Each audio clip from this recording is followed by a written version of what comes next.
Konbanwa minasan. Ya, selamat datang di channel aku ya. Setelah kurang lebih 2 mingguan nggak update, akhirnya aku kembali lagi. Eh, karena proses keberangkatan rupanya padat banget dan kurang terbiasa dengan kesibukan-kesibukan kayak nge-recording gitu ya. Nah, di video kali ini aku mau ngasih cerita pengalaman selama 1 minggu di Jepang. Dan untuk aku sendiri, pekerjaan yang aku ambil itu jobnya pertanian di Yuime, dan itu berpindah-pindah. Sekarang hari Senin tanggal 14, hari Senin tanggal 14, dan aku baru dapat 6 hari di sini, cuman 2 hari libur sama 3 hari kerja. Ya, yang pertama menceritakan keberangkatan aku ya. Dari Jakarta itu, oh ya, aku berangkatnya pakai Jet Air, dan keberangkatannya dari CGK ke Vietnam transit, lalu ke Narita Jepang. Dari Jakarta itu jam 13.30, transitnya di Vietnam 16.30-an. Untuk berangkat 23.30, jadi kira-kira kurang lebih 7 jam di Vietnam. Nah, dan ternyata di Vietnam itu waktu mau berangkat, kondisi di Jepangnya lagi cuaca buruk. Jadi kira-kira delay 2 jaman ya, 2 jaman kurang. Berangkat kira-kira jam 12.30-an lebih lah. Ya pokoknya segitu, nggak terlalu ini ya, karena udah ngantuk banget, karena udah capek. Oh ya, aku mau ceritain buat ini, untuk apa namanya, barang bawaan bagasi aku itu. Untuk kabin cuma 7 kilo, lalu bagasi 20 kilogram. Dan videonya udah aku upload di video sebelumnya ya. Oh ya, kita sampai di Narita itu pukul berapa ya? 9.30-an. Jadi yang estimasinya 7.55, karena delay jadi 9.30-an itu baru nyampe di Narita. Nah, setelah di Narita, apa itu sih yang harus kita lakukan gitu? Apa aja yang kita lakukan gitu? Setelah masuk, kita ini apa? Langsung di bandaranya, nggak tahu apa namanya, itu migrasi mungkin ya. Itu pembuatan Zairyukado. Nah, itu kayak KTP Jepang gitu ya. Itu yang aktif selama 1 tahun, dan diperpanjang lagi gitu selama 1 tahun. Nah, setelah itu kita eh, mau keluar, itu kita dicek dulu barang-barangnya. Ada temennya yang langsung di scan aja. Cuman untuk aku sendiri kemarin dibongkar barang-barangnya, dan alhamdulillah semua bawaan itu aman, nggak ada yang mencurigakan dan lain-lain. Nah, setelah kita keluar setelah pengecekan, kita keluar ke ruang tunggu gitu ya.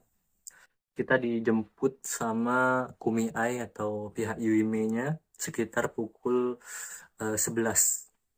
Itu kita diajak makan dulu, mungkin yang mau makan gitu kan. Oh ya, untuk tukar uangnya, kita tukar uang di Indonesia.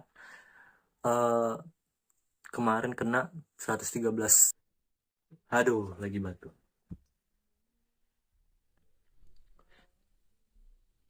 Oh ya, setelah kita dijemput, itu kita ngisi form untuk orientasi dan segala macam. Nah, banyaklah nggak tahu apa namanya. Nah, setelah itu kita sekitar jam 15.30-an gitu, kita diajak ke hotel. Nah, di hotel itu setelah nyampe, langsung kita tidur karena udah sore ya. Oh ya, sebagian mah ngerokok di luar gitu. Nah, untuk hari Selasa 8 Juli itu kita orientasi selama jam 9 sampai dengan jam kira-kira jam 6-an gitu ya, jadi kurang lebih 8 jaman lah itu orientasi full. Nah setelah orientasi, sebagian ada yang langsung pulang tidur ke hotel gitu, nah sebagian lagi ada yang jalan-jalan ke Tokyo. Nah untuk aku sendiri kira-kira 6 orangan gitu, itu kita jalan-jalan ke Tokyo dulu malam, kira-kira jam 9-an gitu. Nah setelah 9 Juli hari Rabu itu kita terbang lagi ke penempatan masing-masing, dari bandara Haneda. Cuacanya di Hokkaido dingin banget.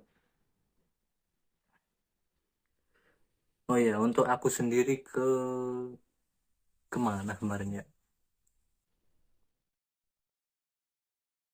Hokkaido, tapi lupa nama bandaranya. Kushihiro kalau nggak salah ya. Kushihiro. Ya, Kushihiro. Aku dari Tokyo ke Kushihiro. Setelah itu, setelah datang kita beres-beres. Apa namanya, kita letakin koper dan segala macam. Itu diantar ya, ada pihak UME-nya yang nganter. Itu belum ketemu dengan Sacho ataupun eh, Nokasannya ya. Itu karena masih jam kerja, itu sekitar 11 siangan, 11 siangan. Jadi Nokasan masih di Hatake. Setelah itu kemana kita gitu? Setelahnya kita eh, daftarin daftarin alamat. Nah di Zairiukat nanti kan di sebaliknya ada alamat kita gitu. Nah setelah itu kita bikin Yucho atau rekening. Nah, setelah bikin rekening itu kira-kira berapa lama jadi ya? Kira-kira 5 harian itu jadi ya. 5 hari atau 4 hari gitu jadi. Nah untuk aku sendiri tabungannya, buku tabungannya malah belum jadi karena ada masalah gitu. Jadi ya terpaksa masih menunggu. Tapi karena gajinya belum nyampe, jadi ya is no problem gitu. Ya kita tetap tunggu. Oh ya untuk penempatan, di penempatan aku itu eh daikon, apa sih, lobak. Jadi aku budidaya lobak dan nggak ada sayur-sayuran lain, cuman lobak aja. Dari informasi dari senpai itu ada 11 tempat gitu kira-kira, dan untuk satu tempatnya kurang lebih 1,5 hektar atau 2 sampai dengan 2 hektar gitu, jadi ya lumayan luas. Untuk umur lobak itu masih kecil-kecil banget, cuman nggak rata, ada yang udah gede, cuman belum waktunya panen gitu. Nah untuk kegiatan aku sendiri itu tuh kusatori atau cabut rumput. Nah ini masalahnya kalau untuk yang orangnya jangkung gitu ya, itu nyiksa banget gitu. Soalnya tinggi gitu, kita harus berangkang, apa sih namanya? Kita harus berangkang ya kurang lebih panjangnya 120-an sampai 300-an meter per ininya, perbedengannya gitu. Dan kita bolak-balik gitu, bahkan bantuin temennya yang lain. Terus untuk satu harinya itu kita bisa sampai tiga atau 4 lajur gitu, 4 bedengan. Dan itu di hari pertama, oh ya kan aku 4 orang ya, 4 orang datang di hari pertama itu ada yang pakai basem satu. Ini pinggang, pantat tuh sakit banget. Dan setelah itu 1 hari kerja, 1 hari libur. Waktu libur itu kita belanja, belanja. Dan kalau untuk belanja sendiri, alhamdulillah pelosok banget. Dan untuk belanja sendiri ke Supa ataupun Konbini gitu itu butuh waktu kurang lebih 20-an menit pakai mobil gitu. Dan untuk kita sendiri nggak ada sepeda, motor juga nggak bakal boleh gitu ya bawa motor, dan nggak ada juga motornya, adanya motor roda tiga.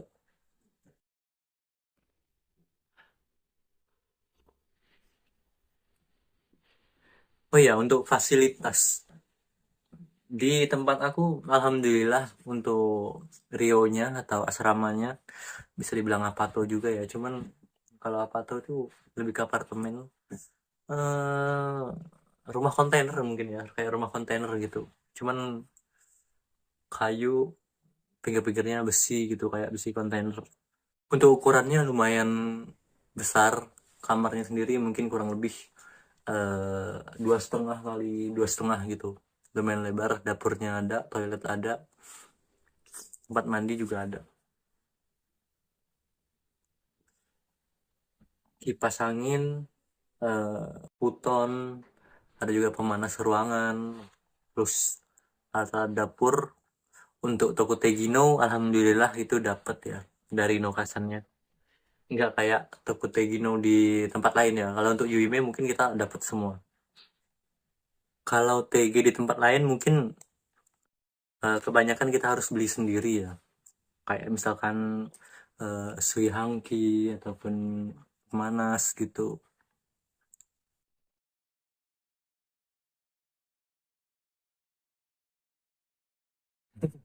Ini video ketiga aku, ya kurang lebih begitulah.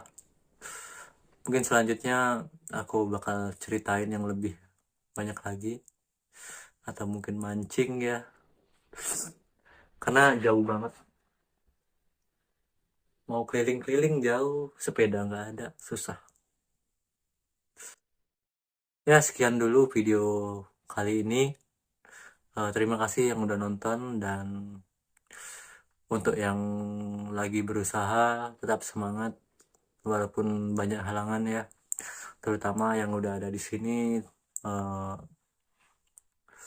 untuk saya juga terutama, harap hati-hati, jaga sikap, jaga kewarasan juga buat diri pribadi.